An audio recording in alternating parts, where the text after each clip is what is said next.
Welcome to the Barrow Bookstore Audio Series.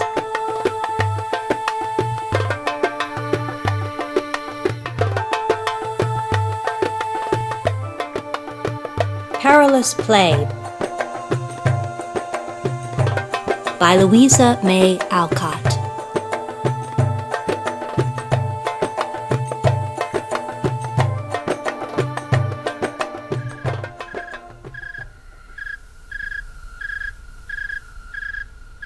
If someone does not propose a new and interesting amusement, I shall die of ennui, said pretty Belle Daventry in a tone of despair. I have read all my books, used up all my Berlin wools, and it's too warm to go to town for more. No one can go sailing yet as the tide is out. We are all nearly tired to death of cards, croquet, and gossip. So what shall we do to while away this endless afternoon? Dr. Meredith, I command you to invent and propose a new game in 5 minutes. To hear is to obey, replied the young man, who lay in the grass at her feet, as he submissively slapped his forehead and fell a-thinking with all his might. Holding up her finger to preserve silence, Belle pulled out her watch and waited with an expectant smile. The rest of the young party, who were indolently scattered about under the elms, drew nearer and brightened visibly, for Dr. Meredith's inventive powers were well known, and something refreshingly novel might be expected from him. One gentleman did not stir, but then he lay within earshot, and merely turned his fine eyes from the sea to the group before him. His glance rested a moment on Belle's figure, for she looked very pretty, and her bright hair blowing in the wind, one plump white arm extended to keep order, and one little foot in a distracting slipper just visible below the voluminous folds of her dress. Then the glance passed to another figure, sitting somewhat apart in a cloud of white muslin, for an airy burnous floated from her head and shoulders, showing only a singularly charming face. Pale and yet brilliant, for the southern eyes were magnificent. The clear olive cheeks contrasted well with the darkest hair, lips like a pomegranate flower, and delicate, straight brows as mobile as the lips. A cluster of crimson flowers, half falling from the loose black braids, and a golden bracelet of Arabian coins on the slender wrist were the only ornaments she wore, and became her better than the fashionable frippery of her companions. A book lay on her lap, but her eyes, full of a passionate melancholy, were fixed on the sea, which glittered round an island green and flowery as a summer paradise. Rose St. Just was as beautiful as her Spanish mother, but had inherited the pride and reserve of her English father, and this pride was the thorn which repelled lovers from the human flower. Mark Doane sighed as he looked, and as if the sigh, low as it was, roused her from her reverie, Rose flashed a quick glance at him, took up her book, and went on reading The Legend of the Lotus Eaters. "Time is up now, Doctor," cried Belle, pocketing her watch with a flourish. "Ready to report," answered Meredith, sitting up and producing a little box of tortoiseshell and gold. "How mysterious! What is it? Let me see first," and Belle removed the cover, looking like an inquisitive child. "Only bonbons! How stupid! That won't do, sir. We don't want to be fed with sugar plums. We demand to be amused."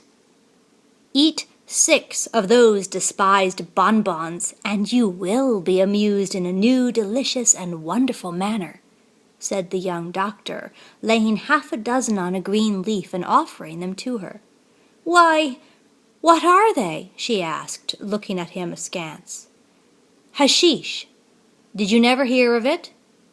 "Oh, yes, it's that Indian stuff which brings one fantastic visions, isn't it? I've always wanted to see and taste it, and now I will," cried Belle, nibbling at one of the bean-shaped comfits with its green heart. "I advise you not to try it. People do all sorts of queer things when they take it. I wouldn't for the world. said a prudent young lady warningly, as all examined the box and its contents. 6 can do no harm, I give you my word. I take 20 before I can enjoy myself, and some people even more. I've tried many experiments both on the sick and the well, and nothing ever happened amiss, though the demonstrations were immensely interesting, said Meredith, eating his sugar plums with a tranquil air, which was very convincing to others. How shall I feel? Asked Belle, beginning on her second comfit. A heavenly dreaminess comes over one, in which they move as if on air. Everything is calm and lovely to them, no pain, no care, no fear of anything, and while it lasts, one feels like an angel half asleep. But if one takes too much, how then? Asked a deep voice behind the doctor. Well, that's not so pleasant unless one likes phantoms, frenzies, and a touch of nightmare which seem to last 1,000 years. Ever try it, Doane? Replied Meredith, turning toward the speaker, who was now leaning on his arm and looking interested. Never. I'm not a good subject for experiments, too nervous a temperament to play pranks with. I should say 10 would be about your number. Less than that seldom affects men. Ladies go off sooner and don't need so many. Miss St. Just, may I offer you a taste of Elysium?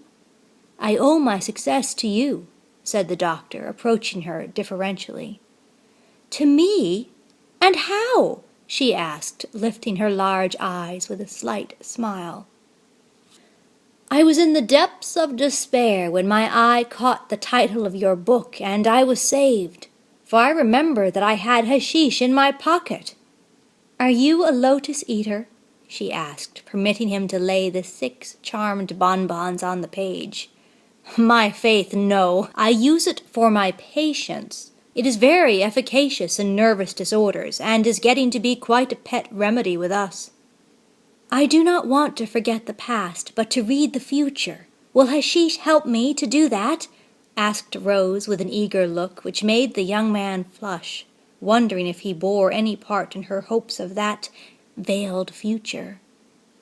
Alas, no. I wish it could, for I, too, long to know my fate, he answered very low as he looked into the lovely face before him. The soft glance changed to one of cool indifference, and Rose gently brushed the hashish off her book, saying with a little gesture of dismissal, Then I have no desire to taste Elysium. The white morsels dropped into the grass at her feet, but Dr. Meredith let them lie, and turning sharply, went back to sun himself in Belle's smiles. I've eaten all mine, and so has Evelyn. Mr. Norton will see goblins, I know, for he has taken quantities.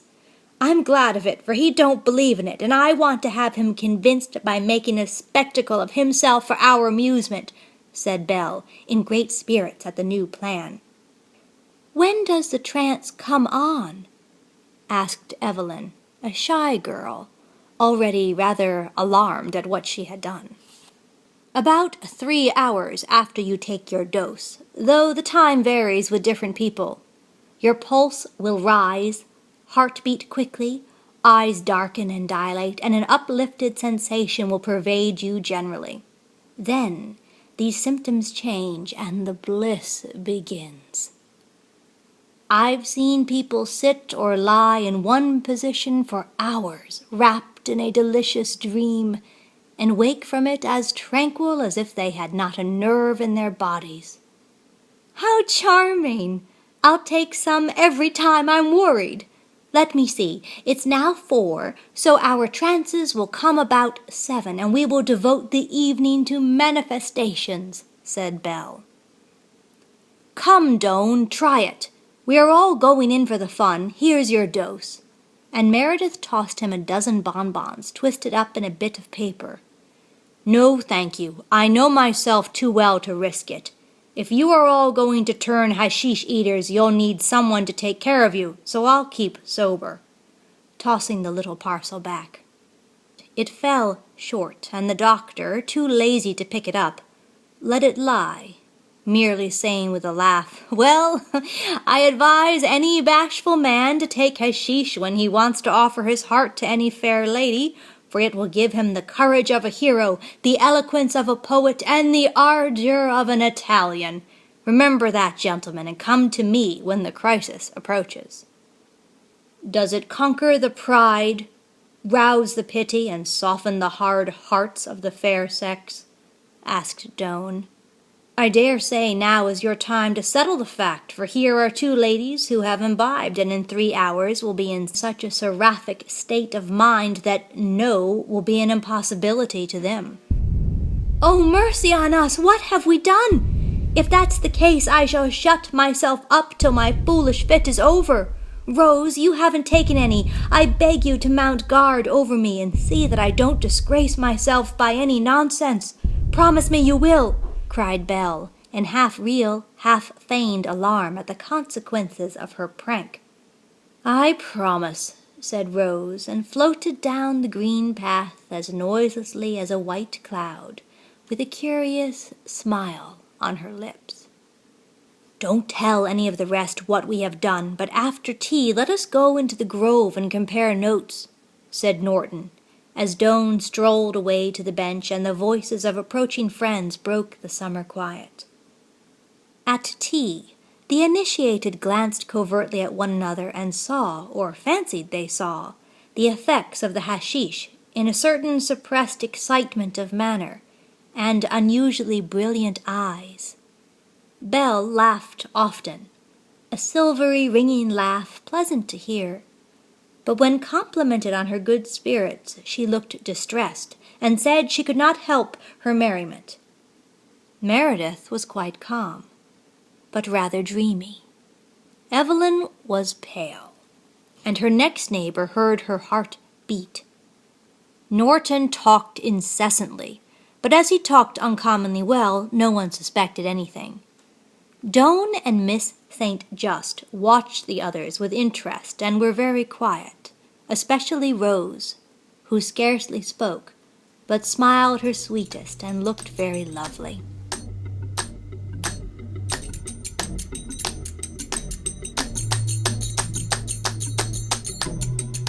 The moon rose early, and the experimenters slipped away to the grove, leaving the outsiders on the lawn as usual. Some bold spirit asked Rose to sing, and she at once complied, pouring out Spanish airs in a voice that melted the hearts of her audience, so full of a fiery sweetness or tragic pathos was it.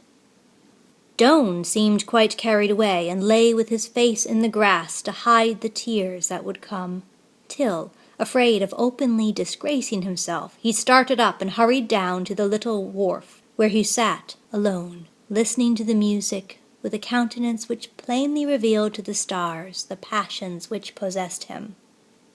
The sound of loud laughter from the grove, followed by entire silence, caused him to wonder what demonstrations were taking place, and half resolved to go and see. But that enchanting voice held him captive. Even when a boat put off mysteriously from a point nearby and sailed away like a phantom through the twilight.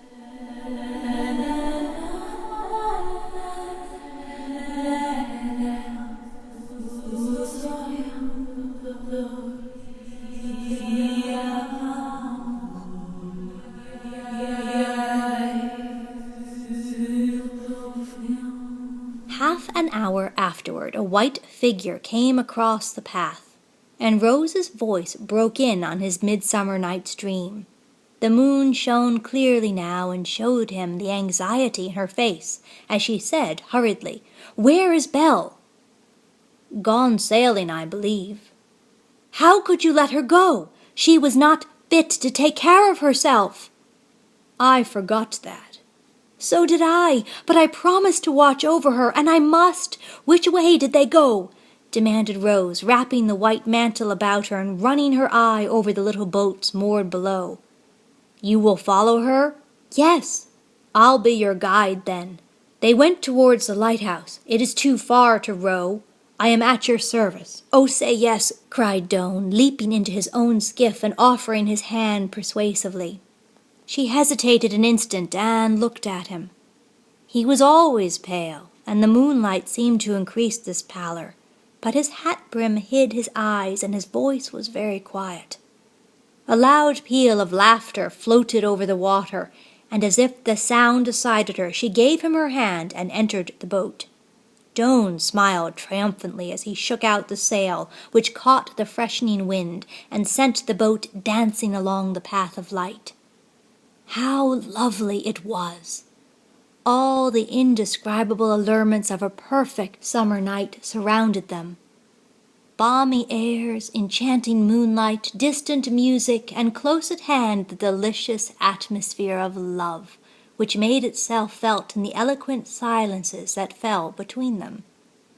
Rose seemed to yield to the subtle charm, and leaned back on the cushioned seat with her beautiful head uncovered, her face full of dreamy softness, her hands lying loosely clasped before her.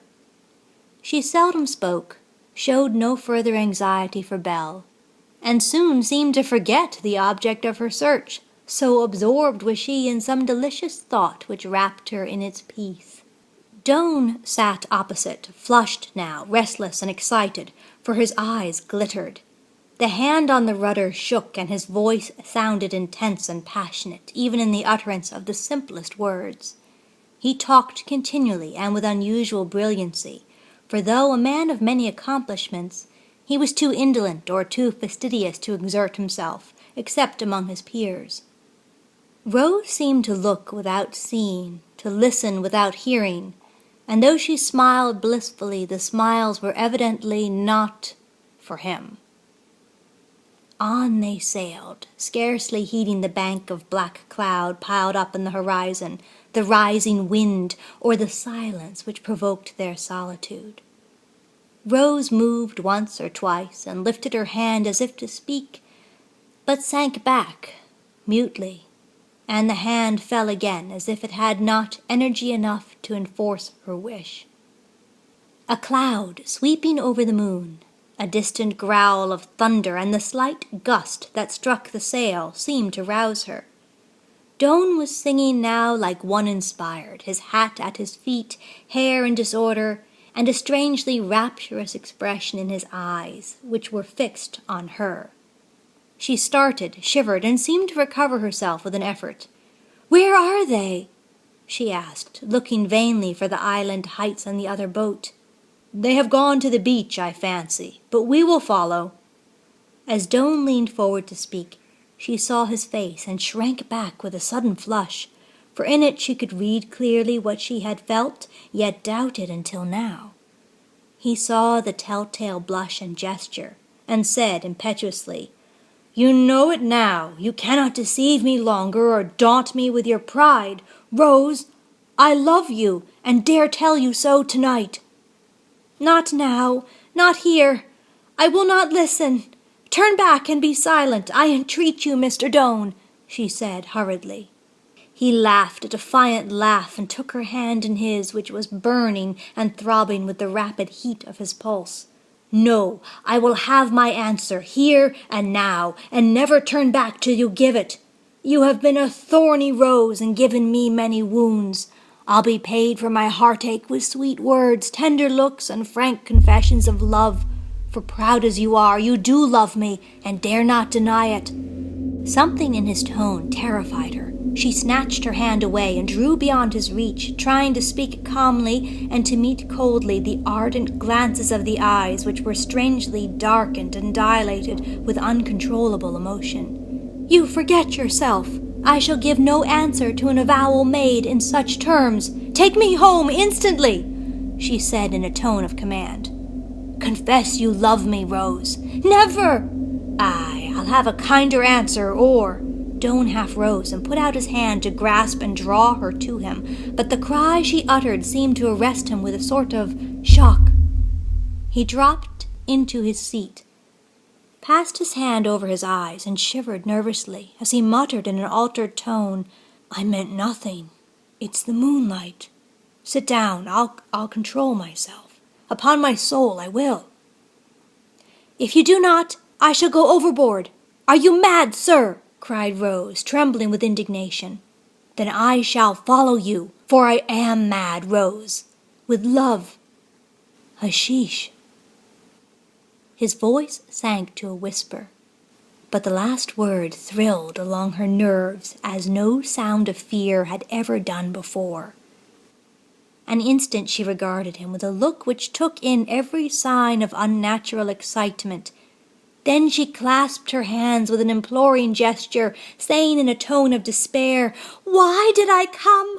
How will it end? Oh, Mark, take me home before it is too late." "Hush, be calm, don't thwart me, or I may get wild again. My thoughts are not clear, but I understand you. There, take my knife, and if I forget myself, kill me. Don't go overboard. You are too beautiful to die, my Rose." He threw her the slender hunting knife he wore, looked at her a moment with a far-off look, and trimmed the sail like one moving in a dream. Rose took the weapon, wrapped her cloak closely about her, and crouching as far away as possible, kept her eye on him, with a face in which watchful terror contended with some secret trouble and bewilderment more powerful than fear. The boat moved round and began to beat up against wind and tide. Spray flew from her brow, the sail bent and strained in the gusts that struck it with perilous fitfulness. The moon was nearly hidden by scuttling clouds, and one half the sky was black with the gathering storm. Rose looked from threatening heavens to treacherous sea, and tried to ready for any danger, but her calm had been sadly broken, and she could not recover it. Doan sat motionless, uttering no word of encouragement, though the frequent flaws almost tore the rope from his hand, and the water often dashed over him. "Are we in any danger?" asked Rose at last, unable to bear the silence, for he looked like a ghostly helmsman seen by the fitful light, pale now, wild-eyed, and speechless. "Yes, great danger."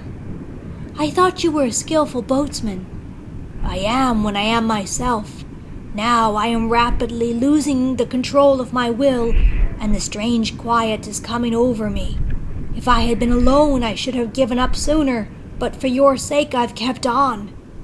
"Can't you work the boat?" asked Rose, terror-struck by the changed tone of his voice, the slow, uncertain movements of his hands. "No, I see everything through a thick cloud. Your voice sounds far away, and my one desire is to lay my head down and sleep." "Let me steer! I can! I must!" she cried, springing toward him and laying her hand on the rudder. He smiled and kissed the little hand, saying dreamily, "You could not hold it a minute. Sit by me, love. Let us turn the boat again and drift away together. Anywhere, anywhere out of the world." "Oh, heaven, what will become of us?" And Rose wrung her hands in real despair. "Mr. Doan, Mark, dear Mark, rouse yourself and listen to me. Turn, as you say, for it is certain death to go on so. Turn, and let us drift down to the lighthouse. They will hear and help us. Quick, take down the sail, get out the oars, and let us try to reach there before the storm breaks." As Rose spoke, he obeyed her like a dumb animal. Love for her was stronger even than the instinct of self-preservation, and for her sake he fought against the treacherous lethargy which was swiftly overpowering him. The sail was lowered, the boat brought round, and with little help from the ill-pulled oars it drifted rapidly out to sea with the ebbing tide. As she caught her breath after this dangerous maneuver was accomplished, Rose asked in a quiet tone she vainly tried to render natural, "How much hashish did you take?" "All that Meredith threw me. Too much, but I was possessed to do it, so I hid the roll and tried it," he answered, peering at her with a weird laugh. "Let us talk. Our safety lies in keeping awake, and I dare not let you sleep," continued Rose, dashing water on her own hot forehead with a sort of desperation. Say you love me. That would wake me from my sleep, I think. I have hoped and feared and waited and suffered so long. Be pitiful and answer, Rose. I do, but I should not own it now. So low was the soft reply he scarcely heard it, but he felt it, and made a strong effort to break from the hateful spell that bound him. Leaning forward, he tried to read her face in a ray of moonlight breaking through the clouds. He saw a new and tender warmth in it, for all the pride was gone, and no fear marred the eloquence of those soft southern eyes. Kiss me, Rose, then I shall believe it. I feel lost in a dream, and you, so changed, so kind, may be my only fair phantom. Kiss me, love, and make it real. As if swayed by a power more potent than her will, Rose bent to meet his lips. But the ardent pressure seemed to startle her from a momentary oblivion of everything but love. She covered up her face and sank down, as if overwhelmed with shame, sobbing through passionate tears, "Oh, what am I doing? I am mad, for I, too, have taken hashish." What he answered she never heard, for a rattling peal of thunder drowned his voice, and then the storm broke loose. Rain fell in torrents, the winds blew fiercely, sky and sea were black as ink, and the boat tossed from wave to wave, almost at their mercy. Giving herself up for lost, Rose crept to her lover's side and clung there, conscious only that they would bide together through the perils their own folly brought them. Doane's excitement was quite gone now. He sat like a statue, shielding the frail creature whom he loved with a smile on his face, which looked awfully emotionless when the lightning gave her glimpses of its white immobility. Drenched, exhausted, and half senseless with danger, fear, and exposure, Rose saw at last a welcome glimmer through the gloom, and roused herself to cry for help.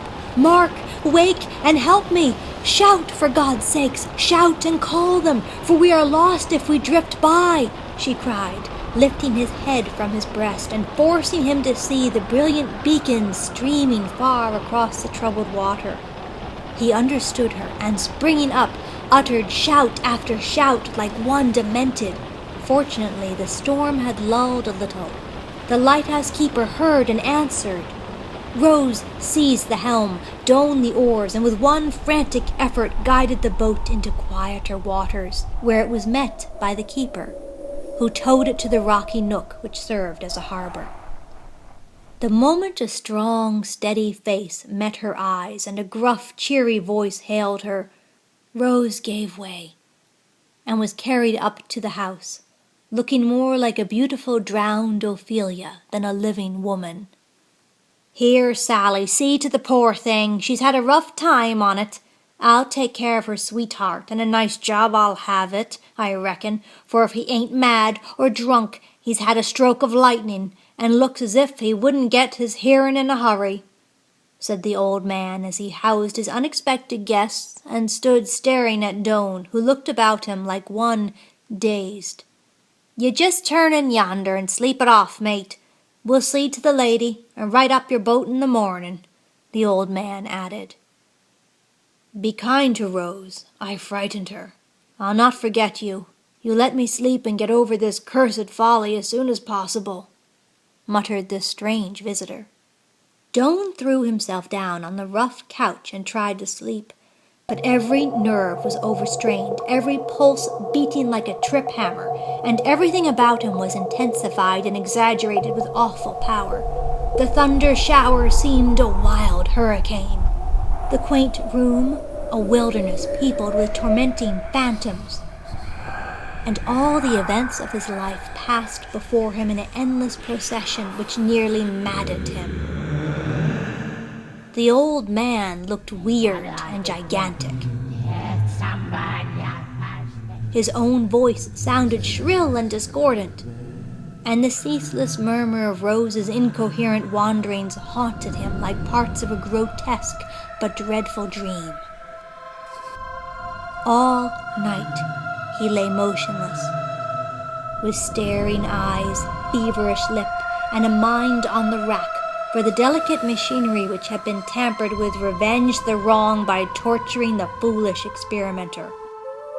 All night Rose wept and sang, and talked and cried for help in a piteous state of nervous excitement, for with her the trance came first, and the after-agitation was increased by the events of the evening. She slept at last, lulled by the old woman's motherly care, and Doane was spared one tormenting fear, for he dreaded the consequences of this folly on her more than upon himself. As day dawned, he rose, haggard and faint, and staggered out. At the door he met the keeper, who stopped him to report that the boat was in order and a fair day coming. Seeing doubt and perplexity in the old man's eye, Doane told him the truth, and added that he was going to the beach for a plunge, hoping by that simple tonic to restore his unstrung nerves.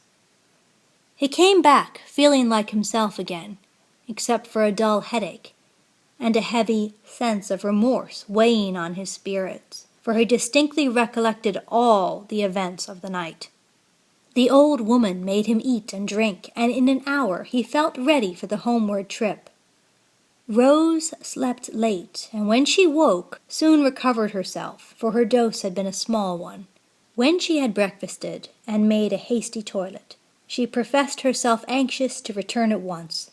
She dreaded, yet longed to see Doane, and when the time came, armed herself with pride, feeling all a woman's shame at what had passed, and resolving to feign forgetfulness of the incidents of the previous night. Pale and cold as a statue, she met him, but the moment he began to say humbly, "Forgive me, Rose," she silenced him with an imperious gesture and the command, "Don't speak of it. I only remember that it was very horrible, and wish to forget it all as soon as possible." "All, Rose?" he asked significantly. "Yes, all.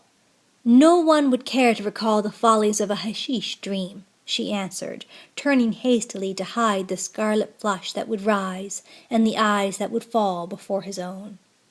"I never can forget, but I will be silent if you bid me." "I do. Let us go. What will they think at the island? Mr. Doane, give me your promise to tell no one, now or ever, that I tried that dangerous experiment. I will guard your secret also." She spoke eagerly and looked up imploringly. "I promise," and he gave her his hand, holding her own with a wistful glance, till she drew it away and begged him to take her home. Leaving hearty thanks and a generous token of their gratitude, they sailed away with a fair wind, finding in the freshness of the morning a speedy cure for tired bodies and excited minds. They said little, but it was impossible for Rose to preserve her coldness. The memory of the past night broke down her pride, and Doane's tender glances touched her heart. She half hid her face behind her hand, and tried to compose herself for the scene to come. For as she approached the island, she saw Belle and her party waiting for them on the shore. "Oh, Mr. Doane, screen me from their eyes and questions as much as you can. I'm so worn out and nervous I shall betray myself. You will help me?" And she turned to him with a confiding look, strangely at variance with her usual calm self-possession. "I'll shield you with my life if you will tell me why you took the hashish," he said, bent on knowing his fate. "I hoped it would make me soft and lovable like other women. I'm tired of being a lonely statue," she faltered, as if the truth was wrung from her by a power stronger than her will. "And I took it to gain courage to tell my love, Rose. We have been near death together. Let us share life together, and neither of us be any more lonely or afraid." He stretched his hand to her with his heart in his face, and she gave him hers with a look of tender submission, as he said ardently, "Heaven bless hashish if its dreams end like this."